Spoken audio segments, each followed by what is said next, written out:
Pessoal, bem, olha eu aqui de novo, né? Desta feita nós vamos levar aqui, aí feito a aula 12, né? A videoaula 12 da TLN, né? E dessa feita nós vamos ver aqui o que nós vamos falar hoje, não é mesmo?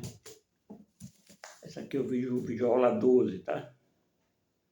O outro foi o 11 foi pro ar, né? Foi pro ar, consegui fazer aí pro ar. Vamos ver se consigo fazer para vocês verem bem grande, né? Em tela grande aí como eu quero, né? Vocês possam ver bem aqui, né? Não vejo pequenininho, tem que fazer aquela jogada lá do YouTube, tá bom? Então vamos logo para terminar logo, né?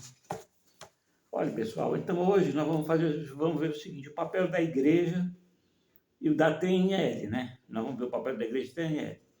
E o nascimento de Jesus, né? Então vamos lá. O que você sentiria, vamos começar, o que você sentiria se visse as pessoas andando sem pele, só com a musculatura, né, exposta, e os órgãos aparecendo, os órgãos, né, estômago.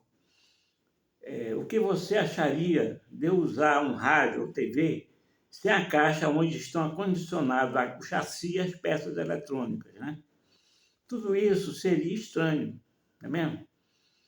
Pois essas coisas são a forma metafórica do que a igreja, o que a igreja faz com a religião, né? Ela apresenta os assuntos religiosos de forma filosófica e simbolismos litúrgicos, né? De forma a apresentar para o fiel os assuntos religiosos, né? Então, a igreja trata assim, né? De forma filosófica e simbólica litúrgica, né? Tá bom? Já a TNL, essa é a forma da igreja. A TNL, você vê que é compatível. A TNL, ela trata os assuntos, ela apresenta os assuntos religiosos, como funcionam, né? Na intimidade. Na analogia, é como o rádio funciona, a televisão funciona, e os fenômenos físicos e eletrônicos íntimos, né?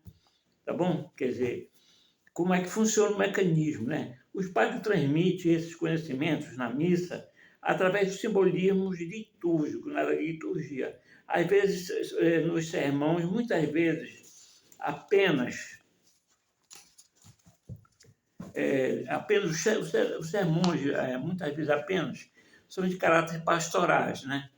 Atualmente, se tem nas redes sociais professores explicando esses assuntos de forma teológica mais tradicional, não é mesmo?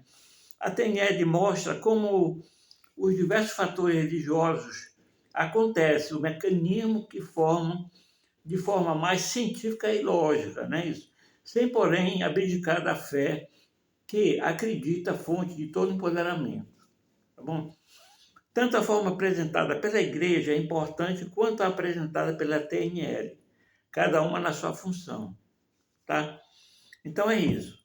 Vocês entenderam bem, né? Eu fiz essa distinção aí, que não entra em choque com a igreja, né? Que cada uma na sua função. A igreja é mais pelo lado litúrgico, filosófico. E a TNL, ela vê o mecanismo da religião, né? Como ela funciona, tá? Não tem atrito, né? Tá bom? A minha intenção não é fazer atrito, tá? É ser compatível, tá bom? A intenção, explicando isso, vamos ver o nascimento de Jesus agora. Vamos ler no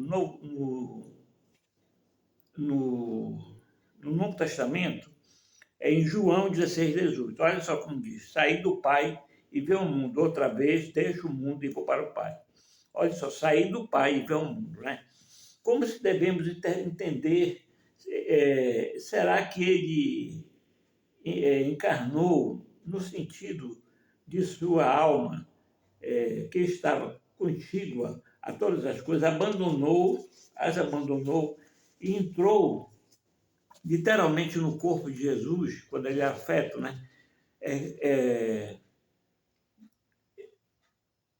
Não, né? Temos que entender a encarnação do Verbo de outra forma, porque se o Espírito Santo encarnasse literalmente em Jesus, então deixaria a onipresença, né? Ele deixaria de estar na onipresença e não poderia assessorar Jesus Cristo do céu quando Jesus Cristo esteve aqui na terra, como filho do homem. Né? Porque ele saía de lá encarnado Jesus, e aí, quem é que ficava lá? Não é? Então ele ficou lá, aí o que foi que aconteceu? E saia da onipresença. Essa encarnação do Verbo foi a encarnação da sua personalidade pura, perfeita, poderosa e divinal em Jesus. Apesar disso, Jesus recebeu o empoderamento, apesar de Jesus ter recebido o empoderamento celeste, ele teve que ter o correspondente empoderamento terrestre, né, o terreno.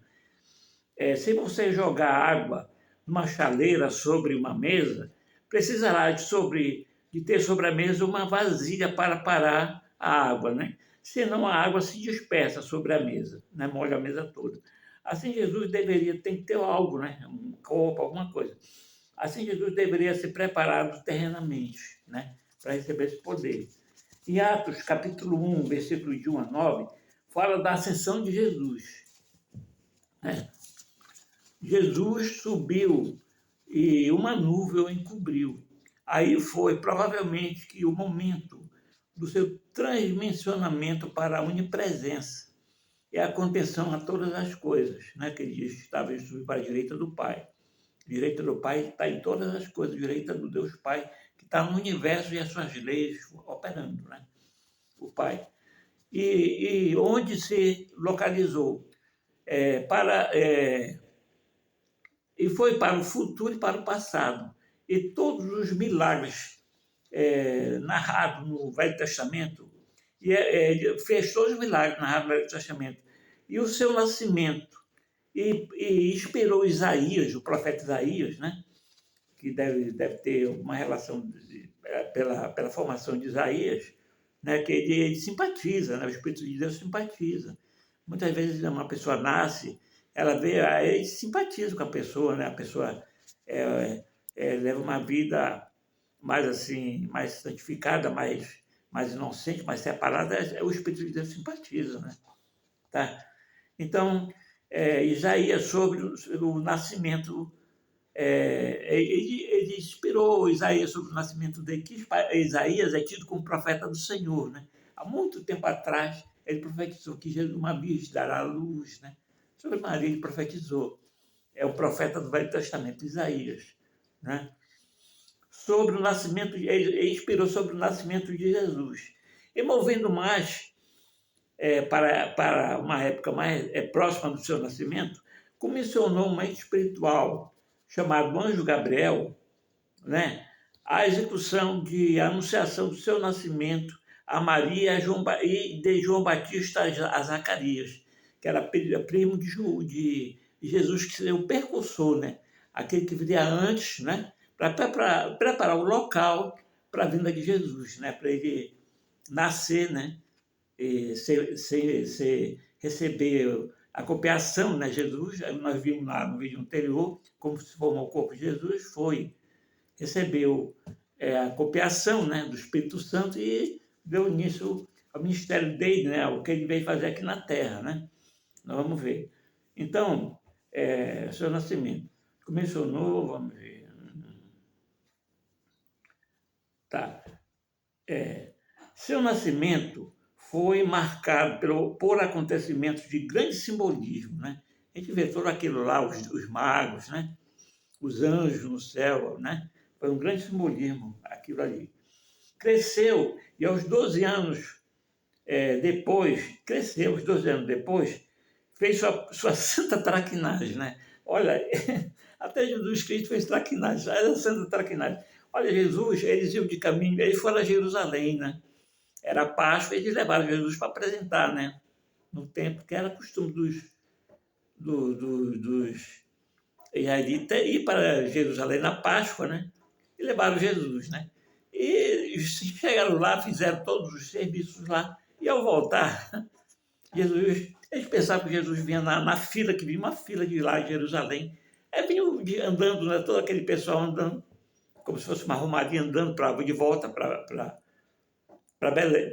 Nazaré, né? Para regiões daquelas que viviam para a cidade. Aí deixaram lá, né? Eles vinham com o pessoal lá brincando, né? Os outros meninos. Aí não se preocuparam. Aí depois procuraram por Jesus, tinha sumido, né? Aí perguntaram e nada disso. Aí voltaram desesperados. Desesperados não, apreensivos, né? Maria, então, já pensou, mamãe, cadê meu filho, né? Voltaram para Jerusalém. Foi uma traquinagem de Jesus, a santa traquinagem, né? Aí voltaram para Jerusalém, procuraram durante 3 dias, né? Já estava, Maria então já estava coração a saltos, né? Aí encontraram Jesus, vamos ver aqui, olha. Santa traquinagem. É porque toda criança faz traquinagem, né? Não é mesmo? Jesus também fez a sua santa traquinagem, né?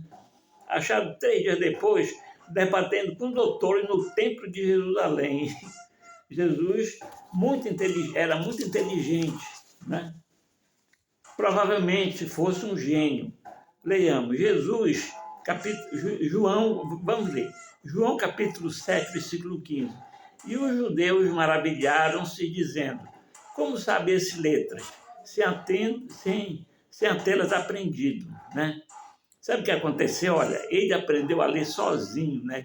Olha, ele está lá, ele está pregando, né? Lá no local.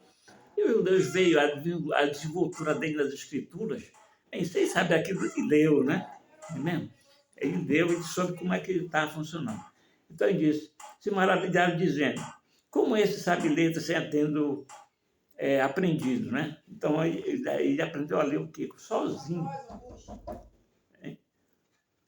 Tá bom? Explicar no colégio.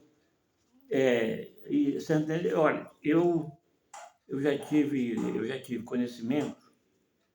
Uma vez eu fui no colégio aqui na minha cidade e fui atrás de fazer vamos tratar um assunto de clube de ciência, né? Nesse colégio, um colégio lá próximo da minha casa, que não é aqui, outro lugar que eu morava. E lá eu tive contato com meninos que estavam lá, uma classe, meninos de 3, 4 anos, e já sabiam ler, né? Eu vi eles lendo, eu vi. Tinham 3, 4 anos, bem pequenininhos. E eu perguntei, esse menino já sabe ler? Aí a senhora lá que tratava dele, olha, ele já sabe ler. E eles aprenderam sozinhos. Aí eu perguntei, mas como? Olha, esses meninos são gênios. Eles são gênios, eles têm uma inteligência incomum. E aprenderam sozinhos. Aí eu perguntei, mas como? Olha, eles perguntaram para os pais como ler, o que é isso aqui? Os pais diziam o som da letra. E eles aprenderam o som da letra e liam. E pelo som da letra, eles já sabiam as coisas, né? Já sabiam o nome das coisas, eles já conseguiram ler. Então Jesus provavelmente fosse um gênio, né? Ele era um gênio, ele tinha um poder, tinha uma mente, era muito inteligente, né? Jesus. Então essa explicação aqui. Olha, nós vamos então até aqui, tá? Até o nascimento dele e até os 12 anos. Quando ele tinha 12 anos, nós vamos continuar no próximo vídeo, né? Aula de, vamos ver, Maria, vamos para entender mais sobre isso, nós vamos ter que falar de Maria, né? E, por exemplo, a necessidade que os católicos chamam da Imaculada Conceição, né?